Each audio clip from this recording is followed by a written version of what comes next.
Cette petite formation Excel propose de découvrir une astuce intéressante. Il s'agit de construire des URL personnalisées sur la base de fragments de texte. L'intérêt est de pouvoir offrir des résultats de recherche web dynamiques et automatiques grâce à des mots-clés référencés et recoupés. En outre, cette méthode permet d'enrichir les données archivées par des informations externalisées constamment actualisées. Démonstration en cliquant par exemple sur ce troisième lien Google, associé à ce troisième produit référencé, rasoir électrique Philips, constatez que, instantanément, nous sommes redirigés vers une page des résultats de recherche Google correspondant bien au produit, et dans l'URL, remarquez que les mots-clés ont effectivement été passés par une formule construite dynamiquement. Même constat d'ailleurs si nous cliquions sur le premier de ces deux liens qui concerne cette fois-ci la recherche Amazon, vous remarquez que nous tombons sur une vue très explicite du produit référencé en base de données, une fois encore par un calcul qui construit dynamiquement cette URL. Pour la mise en place de la solution et des démonstrations, nous proposons de réceptionner un classeur Excel. Il offre les données descriptives permettant de questionner le web. Et ce classeur, comme toujours, est offert au téléchargement depuis le site bombache.fr. Nous réceptionnons donc un petit tableau de données tout à fait suffisant pour les manipulations des produits. Ils sont référencés entre les colonnes B et G et entre les lignes 5 et 16.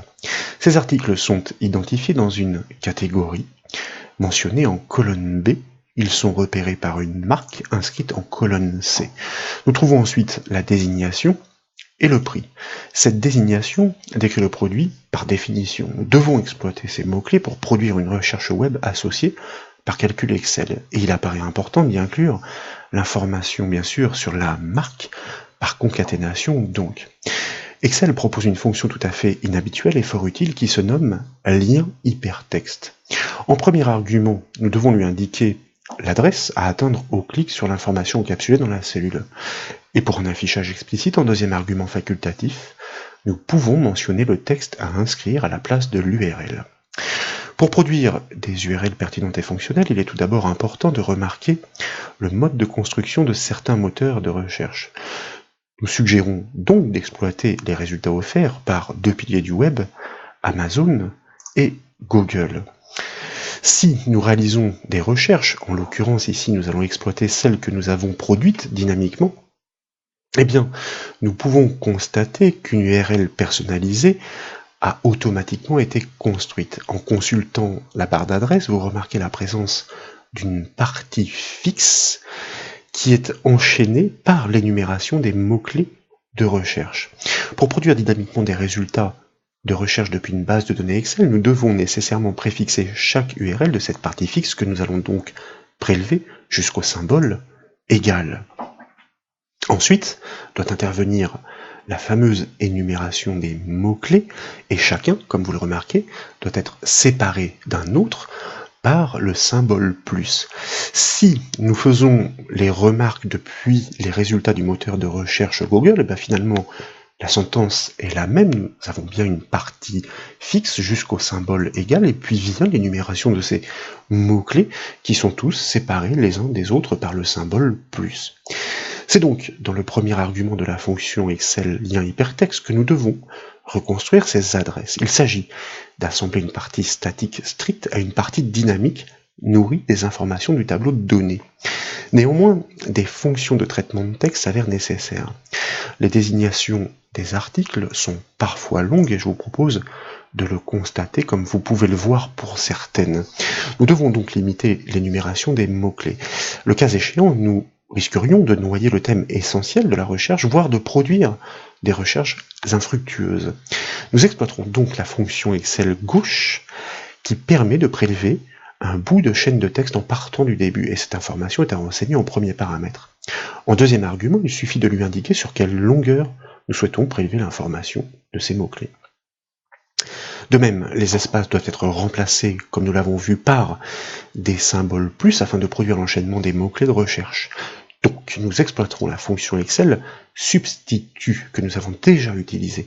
Il s'agit de lui passer la chaîne des termes recherchés et concaténés en premier argument.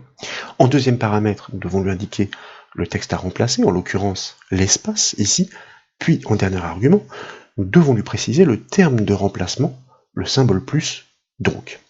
C'est pourquoi, eh bien, écoutez, je vous propose dans un premier temps de prélever la partie fixe de l'URL qui concerne le moteur de recherche interne à Amazon, donc jusqu'au symbole car. Nous la prélevons, nous la copions, et ainsi nous allons pouvoir commencer à bâtir notre syntaxe dynamique en sélectionnant premièrement la cellule F5. Nous tapons comme toujours le symbole égal pour initier la syntaxe, et nous saisissons le nom de la fonction dont nous parlions et qui se nomme lien hypertexte. Nous pouvons la valider grâce à l'infobulle. Il s'agit bien entendu d'ouvrir sa parenthèse pour accueillir ces arguments. Et dès lors, comme le mentionne l'infobulle, vous remarquez que le premier élément à lui fournir est l'emplacement lien, c'est-à-dire et bien tout simplement l'adresse vers laquelle nous souhaitons être redirigés. Il s'agit pour la partie statique d'une information textuelle, donc nous ouvrons les guillemets, nous collons cette partie statique du moteur de recherche Amazon et doit suivre l'énumération des mots-clés. Donc premièrement, nous fermons les guillemets, donc la double cote, touche 3 du clavier, pour cette partie statique à concaténer, donc nous ajoutons le et commercial, touche 1 en haut du clavier, pardon. Souvenez-vous, il s'agit de réunir la marque et le modèle, la désignation, en remplaçant les espaces par le symbole plus. Donc, dans l'enchaînement, je vous propose d'appeler la fonction qui se nomme substitut, là encore nous pouvons la valider grâce à l'infobulle, ou finir son inscription manuellement. En premier argument, nous devons lui indiquer quel est le texte à partir duquel nous souhaitons effectivement remplacer une occurrence l'espace par une autre, le symbole plus. Il s'agit d'un texte concaténé, la marque plus la désignation. Premièrement, de fait, nous désignons donc la première marque, soit la cellule C5, et nous allons enfoncer 3 fois de suite la touche F4 du clavier. Sur la hauteur du tableau, en effet, chaque URL qui va être construite devra se nourrir de la marque associée. Donc, la cellule doit bien se déplacer en ligne. C'est pourquoi le dollar ne figure plus devant son indice 5 de ligne. Mais pour adapter facilement le calcul à la recherche Google, nous répliquerons sa logique sur la droite.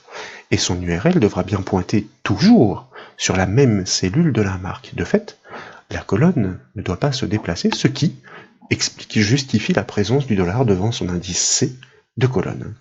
Suite à cela, donc, eh bien, nous poursuivons la concaténation, comme nous le disions, avec le et commercial, touche 1 du clavier. L'objectif ensuite est de séparer la marque des mots-clés par un espace. Ces derniers doivent être assemblés. Donc, nous ajoutons un espace entre double cotes, de nouveau le caractère de concaténation, c'est-à-dire le et commercial, et comme nous le disions, pour produire une recherche pertinente, dans le cas où certaines désignations sont trop longues, nous souhaitons seulement prélever le début de l'information, par exemple sur les 25 premiers caractères, grâce à la fonction gauche, que nous inscrivons donc dans l'enchaînement, en ouvrant sa parenthèse pour accueillir ces arguments, d'abord le texte à prélever, et ensuite sur quelle longueur en deuxième paramètre. Le texte à prélever est celui de la désignation pour le calcul en cours, donc sur la ligne 5, cellule pour laquelle nous allons là encore enfoncer 3 fois de suite la touche F4 du clavier pour les mêmes raisons, colonne figée et ligne libérée. Ensuite, nous tapons un point-virgule pour passer dans le deuxième paramètre de la fonction gauche, le nombre de caractères pour prélever cette information. Nous le disions et c'est arbitraire, nous pourrions par exemple prélever cette information sur les mots-clés sur une longueur de 25 caractères, suite à quoi nous pouvons fermer la parenthèse de la fonction gauche et l'assemblage désormais est réalisé. Nous limitons ainsi donc l'énumération des mots-clés de recherche sur les 25 premiers caractères de la désignation de l'article. Nous pouvons donc poursuivre en tapant un point-virgule. Et comme l'indique en temps réel l'infobulle de la fonction substitut qui nous accompagne, nous passons dans l'argument du texte à remplacer de cette fameuse fonction.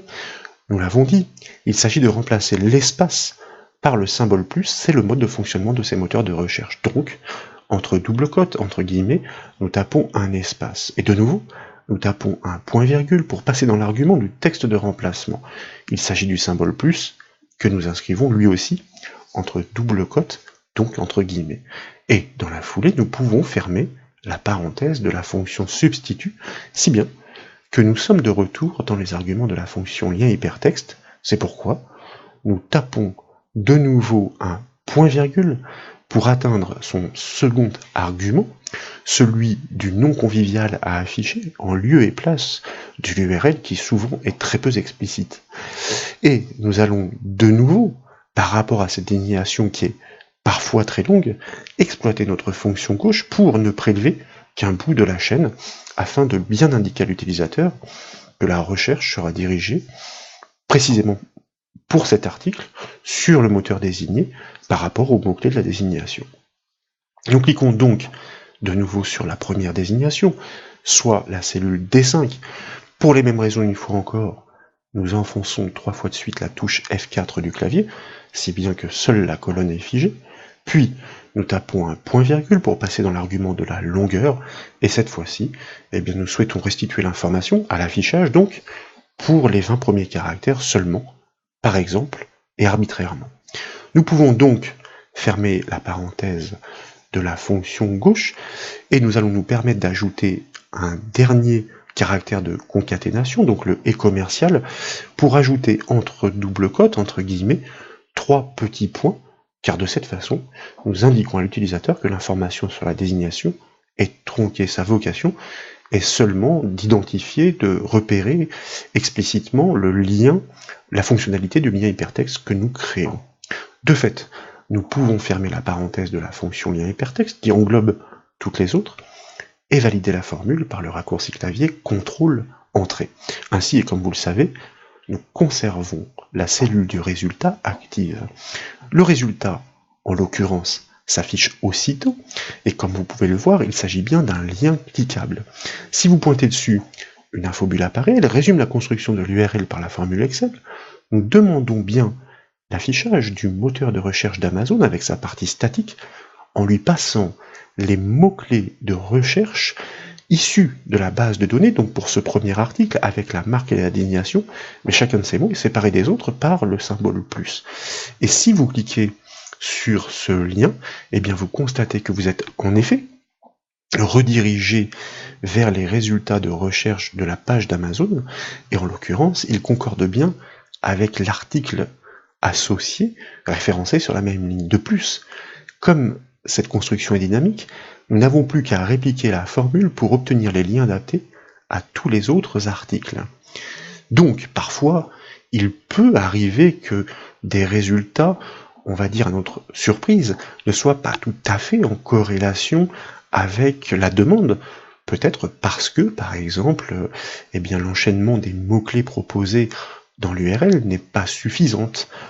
Nous pourrions ainsi peut-être augmenter légèrement la longueur de la chaîne prélevée ou éventuellement inverser les mots-clés, c'est-à-dire passer la marque après la désignation donc du modèle. Je vous propose pour poursuivre néanmoins de revenir sur la feuille Excel et de double-cliquer sur la poignée du résultat. Ainsi, tous les liens hypertextes concordants sont construits comme vous pouvez le voir. Ils affichent bien les 20 premiers caractères adaptés aux désignations respectives. Et si, pourquoi pas, vous cliquiez sur le lien de la ligne 11 pour un dentifrice sensitive Elmex, donc au clic, nous sommes redirigés une fois encore sur la page de recherche Amazon, et vous obtenez une proposition des dentifrices Elmex selon la marque et les désignations recherchées passées en paramètres. Donc, la syntaxe de la formule peut paraître relativement complexe, mais en réalité il n'en est rien.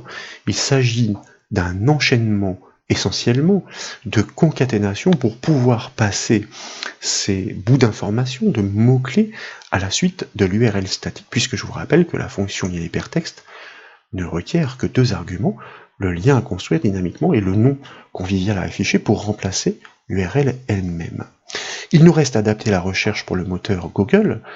Seule la partie statique change, à plus forte raison que nous avons judicieusement figé les cellules impliquées dans le calcul. C'est pourquoi je vous propose de sélectionner de nouveau la cellule F5, il peut paraître plus intéressant de revenir dessus à l'aide des flèches du pavé directionnel plutôt que de cliquer, puisque le clic en l'occurrence sur la cellule engage l'ouverture du lien qui est proposé en redirection par cette fonction. Bref. Ensuite, eh bien, nous allons tirer sa poignée sur la droite pour répliquer, pour l'instant strictement à l'identique, le résultat sur la colonne de recherche Google. Sauf que, eh bien, dans la barre de formule, et là encore, je vais me permettre de prélever la partie statique issue du moteur de recherche Google tel qu'il nous l'a livré pour adapter notre formule, donc dans la barre de formule, en remplaçant la partie statique d'Amazon par celle de Google. Et le tour est joué, puisque tout le reste, c'est-à-dire l'enchaînement dynamique des mots-clés, est déjà construit, y compris avec la reconstruction à l'affichage du texte de remplacement, le nom convivial. De la même façon donc, nous pouvons ensuite double-cliquer sur la poignée de ce résultat pour répercuter la logique sur la hauteur des recherches Google. Les désignations affichées sont fort naturellement les mêmes. Les liens de redirection, eux, eh bien, nous le constatons premièrement en pointant dessus, redirige désormais vers le moteur de recherche Google, en lui passant les mots-clés associés. Et pour une comparaison, si nous cliquions de nouveau sur le lien de la ligne 11, mais cette fois-ci pour le moteur Google, nous obtenons de nouveau, voilà, donc le résultat s'affiche, la recherche sur les dentifrices Elmex, mais ils sont livrés sous une autre forme, délivrés donc par le moteur de recherche Google. Voilà donc pour ces démonstrations qui permettent d'enrichir des bases de données grâce à des liens hypertextes de redirection pour effectuer des recherches web sur des sites piliers. J'espère que ces démonstrations vous ont plu. Si c'est le cas, comme toujours, je compte sur vous pour mettre un petit j'aime à la vidéo. Et comme vous le savez, vous pouvez retrouver toutes les autres formations sur le site bombache.fr. Je vous remercie.